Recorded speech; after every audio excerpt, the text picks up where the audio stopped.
when it's at the elite stage, you can't play games without necessarily striving to win. Ladies and gentlemen, this is what I told you. It's WWE. Okay? This is WWE, like I told you. Crazy for multiple reasons. One, they have a huge size difference. Tank Davis, he's a lightweight, normally fights at 135 pounds. And Jake Paul, he's a cruiserweight, usually fights at 200 pounds. Floyd Mayweather has confronted Jake Paul over the no-knockout rule in his upcoming fight with Gervonta Davis. According to Floyd, Jake is focused on selling the spectacle rather than delivering a real contest, while he admits both men know exactly what they are stepping into. Floyd insists true boxing is about skill competition and legacy, not staged rules that reduce the sport to mere entertainment. But like I said before, they know what they're doing. Both brothers. Boxing analyst Wade Plemons added fuel to the fire on X when he wrote, "We all knew this would be an exhibition." But the Florida State Athletic Commission saying fighters will display skill without striving to win through full contact probably is not the best way to promote a fight. Known for his sharp takes, Plemons criticized the commission for softening the intensity and undermining fan excitement. This only fueled speculation about Floyd's motives. Analysts believe his push for a fight with Mike Tyson is not just financial, it is also about pride and maintaining his spot at the center of boxing's spotlight. By setting up Floyd versus Tyson, he ensured attention would shift away from Jake versus Tank and back onto himself. A classic Mayweather move: stay relevant, control headlines, and prove his name still carries unmatched weight through. Now that there's so many celebrities and so many people that are known where you can get somebody and they can sell tickets to events, that's what kicked off the social media influence boxing that Jake Paul was birthed from. Now we're in a vacuum. And so there's going to be a lot of conversation about that and continuing to do that. In this particular video, though, I want to get into the mind of Floyd Mayweather Jr. and why Floyd Mayweather Jr. would do this. There is the money, but there's also the competitive nature of Floyd Mayweather Jr. and him not wanting to have other people think that they're a bigger star than he is. Floyd Mayweather Jr. has not been able to really launch his star outside of the sport of boxing, so he continues to do exhibitions. Now, what I think is that Floyd Mayweather Jr.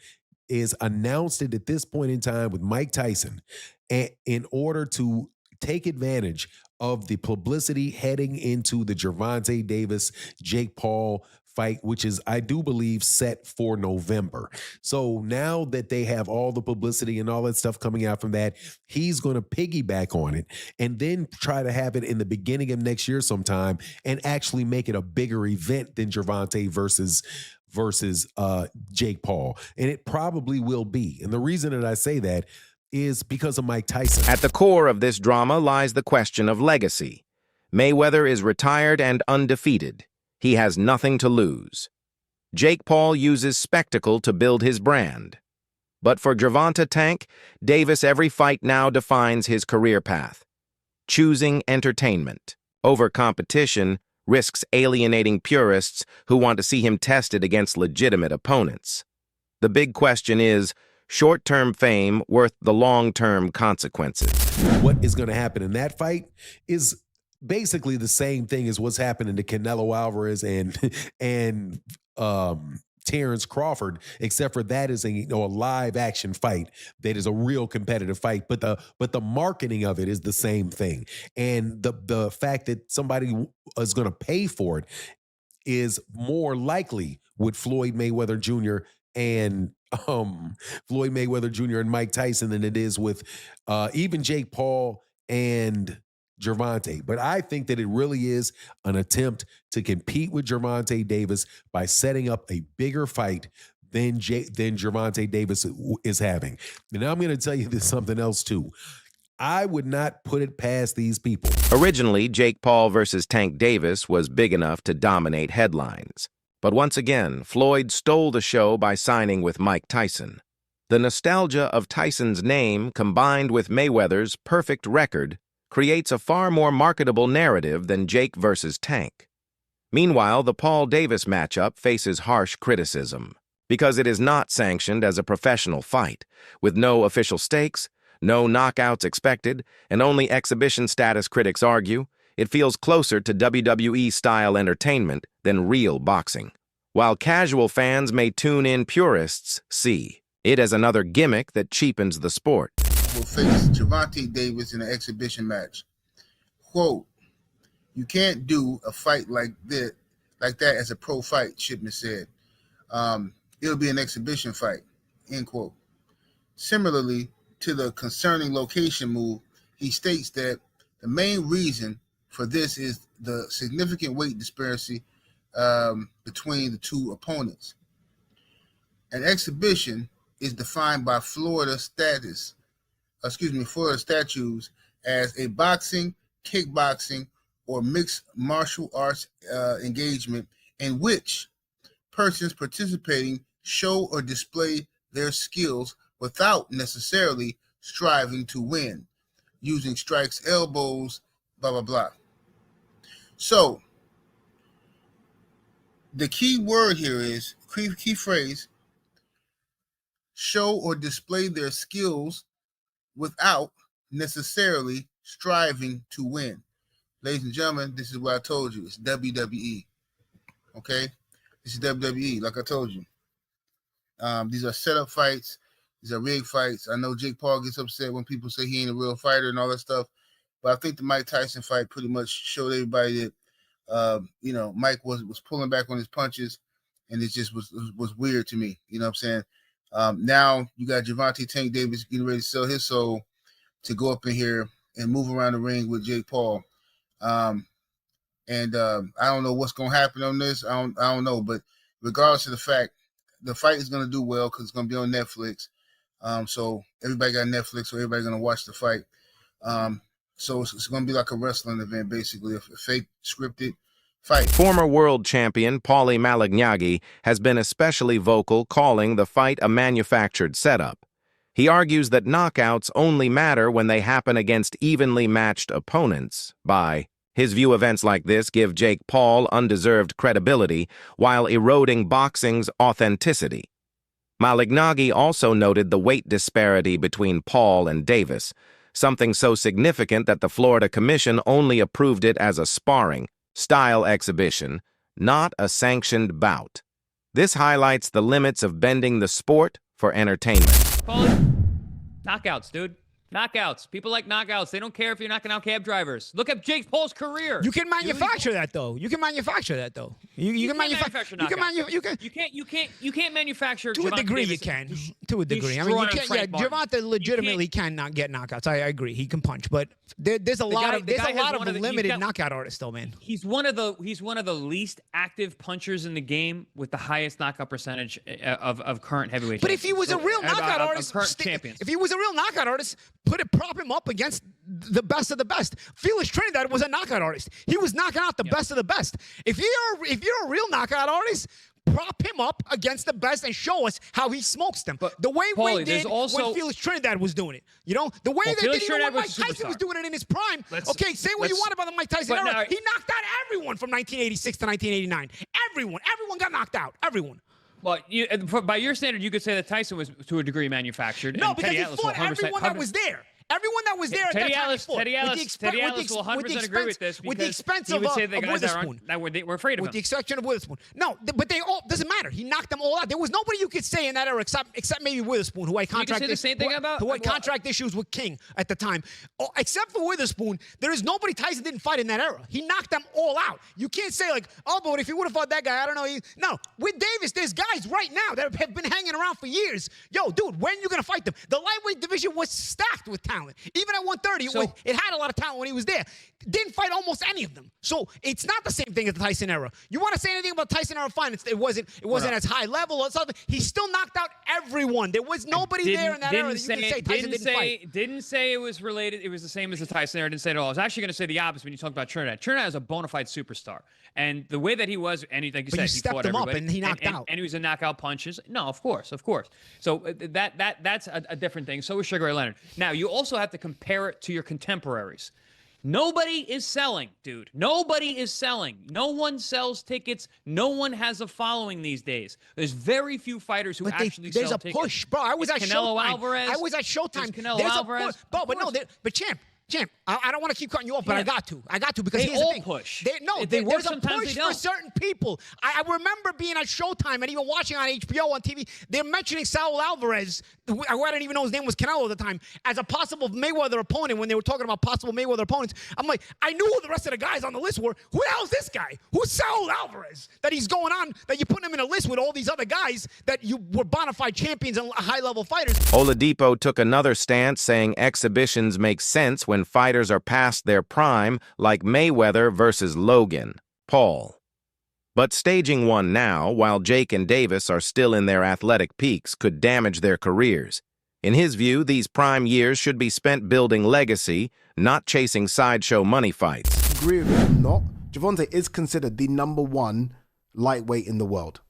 And it's a division that includes Shakur Stevenson, a lot of young guns coming up. I'm not any more sure if it's going to include Keyshawn Davis, but it's a hot division. He's considered #1 in that division.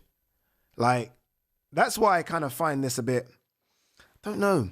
Like, there are challenges out there for Gervonta. There are big money fights out there for Gervonta. We want to see Gervonta in those fights. Again, I don't know how many fights people want to see AJ in, just to make the AJ-Jake Paul comparison. One, as far as I'm concerned, that was Tyson Fury. I don't really have any interest in seeing an AJ in any other more fights. Whereas Gervonta Davis, I wanted and still do want to see him in so many more fights. So, yeah, it's kind of weird. These exhibition things are, like, really and truly, they should all be when your career's done. Like, when you think of Floyd versus Logan Paul, it's done, right? Floyd versus Conor. Did he have one more after? Was that it? I can't even remember. But it was right at the end. It was done. Right at the end. Even if it wasn't. Right at the end. These guys having these exhibition fights in between what is the peak of their career is kind of weird for me. Very, very weird. And then it isn't even comparable to Ngannou Fury, because at least these guys were the same size. Like, Jake Paul is a 215, 220 pound guy. I don't know what he walks around at. Gervonta fights at 135. I'm guessing he walks around about 155. The ripple effects are already showing. Reports revealed that Davis canceled his planned rematch with Lamont Roach to take the Jake Paul fight. Roach would have been a legitimate career-defining challenge. Instead, Davis opted for a higher paycheck in a lower-risk exhibition. Critics argue this sets a dangerous precedent for young fighters choosing money over legacy. Still, there is intrigue. The contrast in styles and attributes is fascinating. Jake Paul holds a natural size and power advantage, while Davis brings elite speed, technical skill, and world-class experience. This creates a classic question. Will skill overcome size, or will brute force overwhelm refined technique? Such dynamics are rarely seen in sanctioned bouts because of weight class restrictions, making this clash unpredictable despite its exhibition label. So, breaking news. Jake Paul will be taking on Tank Davis in an exhibition on November 15th in Atlanta, Georgia, live on Netflix. And this is crazy for multiple reasons. One, they have a huge size difference. Tank Davis, he's a lightweight, normally fights at 135 pounds. And Jake Paul, he's a cruiserweight, usually fights at 200 pounds. So there's a good 60 to 65 pound difference here. It could also mean that Tank Davis is no longer interested in competing for titles anymore and is cashing out of boxing. You know, there's been a lot of talks that Tank is nearing retirement this year, and he was supposed to rematch Lamont Roach after their first fight went to a draw. But instead of chasing the Roach rematch, instead he takes the Jake Paul fight for money. So maybe this is Tank's last, or one of his last fights. And same for Jake Paul. He just got ranked number 14 at cruiserweight after beating Julio Cesar Chavez Jr. So he's supposed to be fighting other ranked contenders or top guys at cruiserweight. But instead, he's taking a money fight. But I do expect these two to go after each other.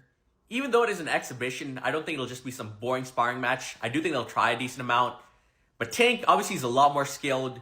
Jake, he has a lot more size. But you guys let me know who you got. Former heavyweight Eddie Chambers reminded fans not to underestimate Davis. While Jake's size is obvious, Davis' superior skills could dismantle a bigger but less polished opponent. Chambers put it simply, size matters, but skill matters more. Something like this can happen, but this is social media. This is what is created. There's a lane that Jake Paul has created. Honestly, I'm not mad at him for it. He's gotten a lot of fighters and, actual fighters some shine. It also has done for women's boxing a lot. So I'm not mad at him for what he's been in boxing and what he's created. This is a little crazy right here. This is a little crazy. And a lot of people will say, Tank is too small. Let me tell you something. Anybody that gets in the ring with Tank that is not a damn dinosaur is going to feel something from him. And it ain't going to be easy to hit him. Got boxing IQ. He may not sound like an intellectual guy when you hear him talk, but he knows the ring inside and out. Ultimately, these exhibitions are business. First, Mayweather already proved the model pair unlikely. Opponents market the event as a spectacle, and cash in Jake Paul has adopted that blueprint, and now Davis risks stepping into the same lane.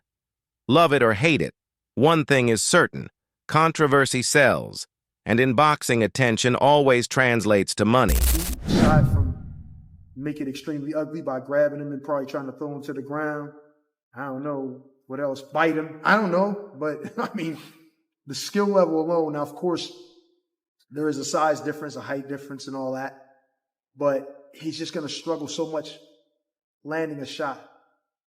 It's just going to look bad. To me, this is the way I see it. It's going to look bad. Tank is going to be too fast. And the punch, I believe, I'm not saying it's going to knock him out but he's going to feel it. Are you surprised at the backlash that Tank is getting? No, yeah. Mm-hmm. What is going on why are they mad at the fighters for this? That's for today. Video. Subscribe for more.